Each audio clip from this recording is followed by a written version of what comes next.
Hello, everybody. Good Friday morning out there. Kind of giving you a severe weather update as well as a tropical weather update here over the next several days to kind of get you more information here as it comes in. Lots of updates here across portions of this weekend into early next week here concerning the severe weather, as we also here look ahead to another tropical depression here, eventually becoming a hurricane in portions here of the eastern Pacific as we head here into this weekend and through next week. So lots to get here in this update. You can see a severe thunderstorm watch across east central portions there of Montana as we head through the rest of this evening. Here that goes till late this evening here, a severe thunderstorm watch for areas like Billings, Helena, getting up towards portions there of the Canadian border there as well into portions of the northern Rockies.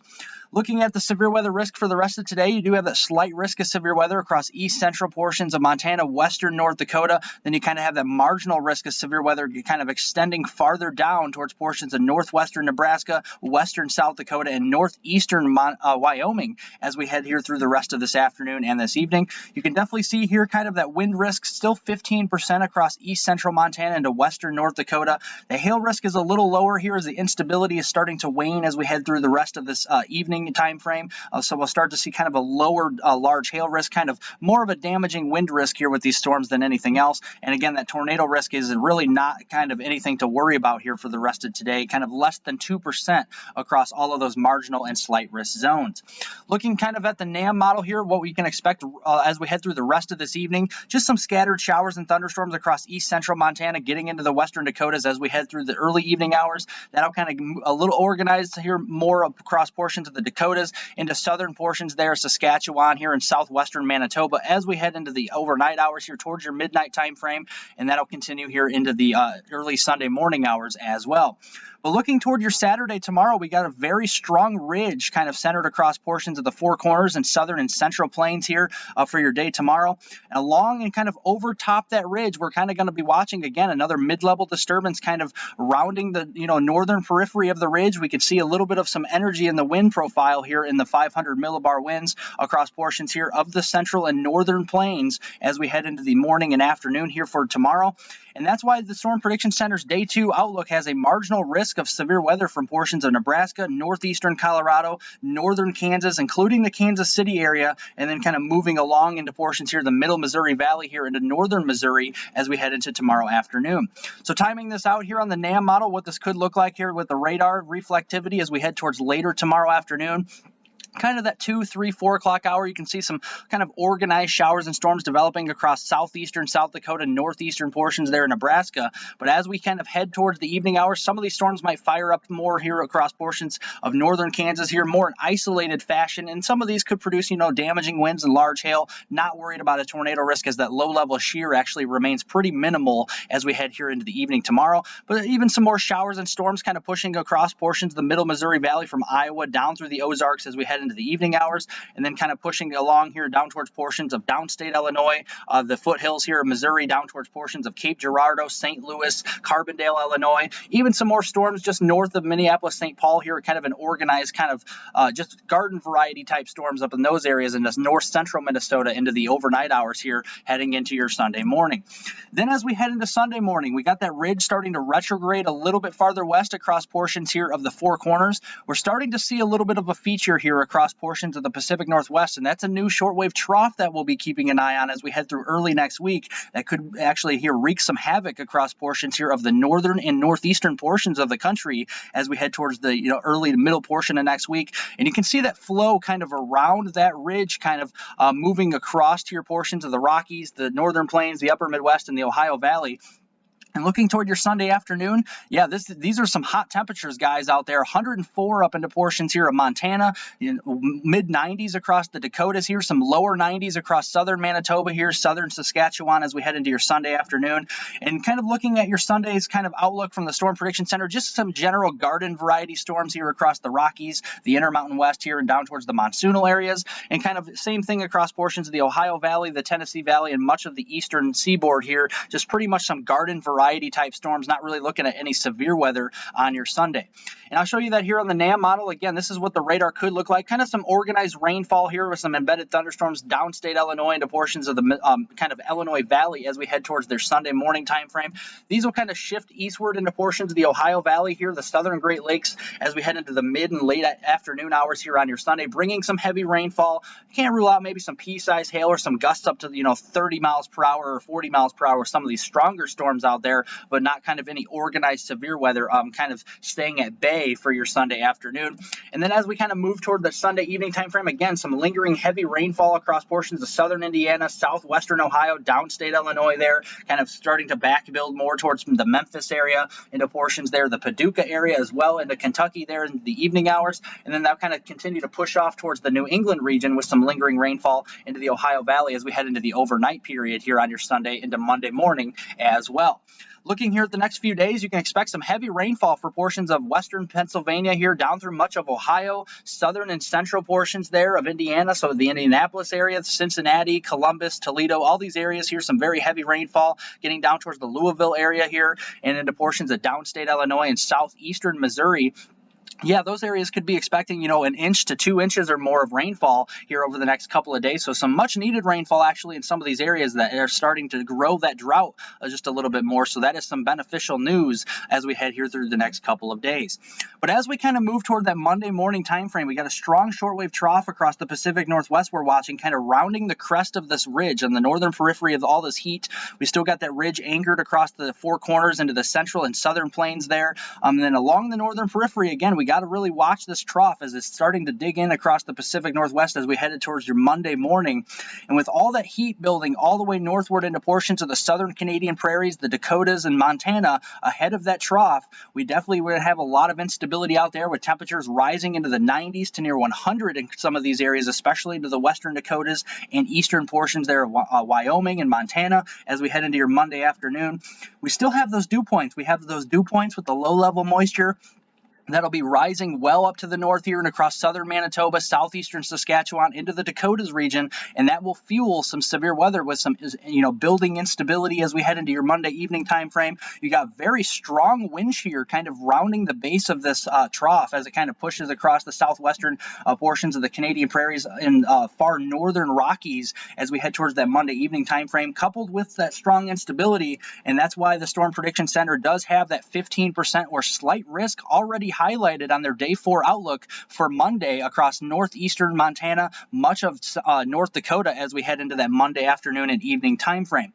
And kind of looking at it with the NAM model here, you can kind of see a little bit of some scattered showers and maybe some supercell thunderstorms potentially developing in scattered fashion across the Dakotas here in eastern portions of Montana, getting down into portions of western Nebraska potentially as we head into that time frame here for your Monday afternoon and evening. But the stronger weather, I think, will start to stay kind of more up towards portions there of southern Saskatchewan, and then across portions of North Dakota, eastern Montana, where that slight risk is. That's kind of in closer proximity to that wind shear, closer proximity there to the instability and, to that shortwave trough in general as we head toward that Monday evening time frame. Also, what I'm worried about here is what we call lapse rates. You can see the 700 to 500 millibar lapse rates in the mid-levels here really starting to climb to that kind of 9 degrees Celsius per kilometer. So as you go up in the atmosphere, what we call lapse rates, the temperature profile cools down here aloft as you go higher and higher up in the atmosphere, and that's what we're looking at here. And actually, if we can have some robust supercells start to develop as we head into that Monday afternoon evening time frame, the lapse rates are kind of a good signal for, okay, maybe some very large hail potential. So we'll definitely have to watch out for this here with all that heat out there, all these lapse rates here increasing to around 8.5 to 9 degrees Celsius per kilometer as you go up in the atmosphere.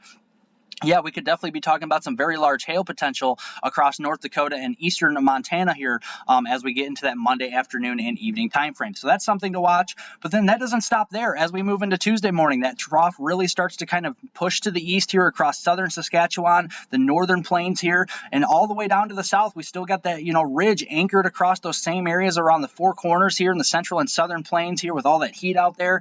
And as you move into that Tuesday afternoon time frame, look at all the heat here. 105 to near 110s across portions of the Red River there into North Texas, much of western Oklahoma, central Kansas. Lots of heat out there. Still got some heat up across portions here of the northern plains into the upper Midwest here as we head into Tuesday as well. We could have, heat index readings approaching 100 or exceeding 100 in some of these areas into Minnesota, Iowa, Nebraska, and South Dakota as we head into that Tuesday afternoon time frame. We have a very potent cold front, actually a very strong cold front here. You can see how the storm tries to occlude a little bit across portions of southern Manitoba, and to kind of send a very strong cold front here across the upper Midwest and also the western Great Lakes as we head into that Tuesday evening time frame. And ahead of that cold front, you have a lot of low-level moisture with dew points rising into the 60s, low to mid-70s out there, and that will create all that instability here for some showers and storms. Also do kind of still have that strong wind shear in the mid-levels of the atmosphere here, that 500 millibar layer right across the kind of the base of this trough across portions of the Dakotas, Minnesota, and western Wisconsin. We'll definitely have to watch here as we head through that, the middle of next week. That will kind of contribute to some more organized severe weather potential if that instability can be realized. And that's why the Storm Prediction Center on their day 5 outlook, guys, this is far out. This is 5 days out. Already has a large slight risk zone across eastern Minnesota, the entire state of Wisconsin, the UP of Michigan, western lower Michigan there, northern Indiana, northern Illinois, and eastern and northern portions there of Iowa as we head into that Tuesday time frame. So a slight risk, that 15% shaded area, and there's a potential this could kind of expand or even be increased to that 30% or even that enhanced risk as we do get closer. So that we'll definitely have to continue to keep an eye on that Monday and especially this Tuesday time frame as we head into next week. Looking at this here, kind of a couple different models here because there's a little bit different of solutions we're watching here. As we kind of head into that Tuesday evening time frame, the European model actually caps off the atmosphere. We have a strong capping inversion, so we're not really seeing any thunderstorm activity kind of developing farther south across eastern Minnesota, Wisconsin, Iowa, or Illinois or anything like that. But looking at the different model here, this is kind of the GDPS or the Canadian model here we kind of look at, and you can definitely see kind of a broken line of some showers and storms developing across that very same area the Storm Prediction Center has for that 15% or slight risk zone on your Tuesday, and we could definitely be seeing some big storms as we head into that time frame. So we'll definitely keep an eye on these models here in the coming days to see if there's more conversion here of solutions as we head here and through the next several days. So I'll definitely keep you updated on that here in my next video as well as we head into next week. Also here looking at the tropics, still very active across especially the eastern Pacific. We still have tropical storm Darby here spinning across portions just east of the Hawaiian Islands. This will continue to push to the west here, kind of really starting to weaken towards that tropical depression status and then that open wave type of status as we kind of move towards the end of the weekend here this weekend. You can kind of see that on the satellite picture, really just not a lot of convection here being realized around that kind of center of low pressure anymore. So we're really not seeing anything like that, really lots of organization anymore here with this system. So that's why it looks like it's starting to weaken with all those cooler waters out there.